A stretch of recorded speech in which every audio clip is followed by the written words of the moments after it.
ഈ ഓണത്തിന് ഒരടിപൊളി സേമിയ പായസം തയ്യാറാക്കിയാലോ. അതും നല്ല കാരമലൈസ് ചെയ്തിട്ടാണെങ്കിൽ പറയണ്ട, നല്ല ടേസ്റ്റ് ആയിരിക്കും.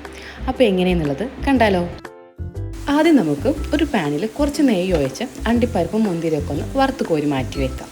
അതേ സെയിം പാനിലേക്ക് തന്നെ നമുക്ക് സേമിയ ഒന്ന് വറുക്കാനിട്ട് കൊടുക്കാം.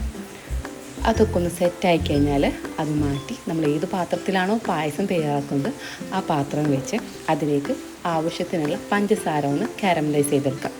അത് മെൽറ്റായി കഴിഞ്ഞാൽ കുറച്ച് വെള്ളം ചേർത്ത് കട്ടകളൊന്നും ഇല്ലാണ്ട് മിക്സാക്കിയെടുക്കാം. അതിലേക്ക് അരമണിക്കൂർ സോക്ക് ചെയ്തിട്ടുള്ള ചവ്വരിയാണ് ചേർത്ത് കൊടുക്കുന്നത്.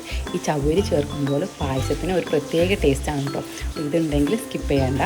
അതൊന്ന് കുക്കായി കഴിഞ്ഞാൽ അതിലേക്ക് നമുക്ക് പാൽ ആഡ് ചെയ്ത് കൊടുക്കാം. പിന്നെ അതിലേക്ക് നമ്മൾ ചേർത്ത് കൊടുക്കുന്നത് നമ്മൾ നേരത്തെ മാറ്റി വെച്ചിട്ടുള്ള സേമിയയാണ്. ഇതെല്ലാം കൂടെ നന്നായിട്ട് മിക്സ് ആക്കാം. പിന്നെ മധുരം ഒന്ന് ബാലൻസ് ആകാൻ വേണ്ടിയിട്ട് കുറച്ച് ഉപ്പ് ചേർത്ത് കൊടുക്കുന്നുണ്ട്. പിന്നെ കുറച്ച് ഏലക്കാപ്പൊടി, ഏലക്ക ചതച്ചതോ പൊടിയായിട്ടോ ചേർത്ത് കൊടുക്കാം. അതൊക്കെ ഒന്ന് സെറ്റായി കഴിഞ്ഞാൽ നമുക്ക് കുറച്ച് മിൽക്ക് മെയ്ഡ് ആഡ് ചെയ്ത് കൊടുക്കാം. ഉണ്ടെങ്കിൽ ചേർത്താൽ മതി, ഓപ്ഷണലാണ്. പക്ഷേ ഉണ്ടെങ്കിൽ മസ്റ്റായിട്ടും ചേർത്ത് കൊടുക്കാം. ഒരു പ്രത്യേക ടേസ്റ്റ് തന്നെ കിട്ടും പായസത്തിന് കേട്ടോ. അപ്പോൾ ഓണക്കല്ലേ വരാൻ പോകുന്നത്. അപ്പോൾ എന്തായാലും മസ്റ്റായിട്ട് ട്രൈ ചെയ്യേണ്ട ഒരു ഐറ്റം തന്നെയാണല്ലോ പായസം.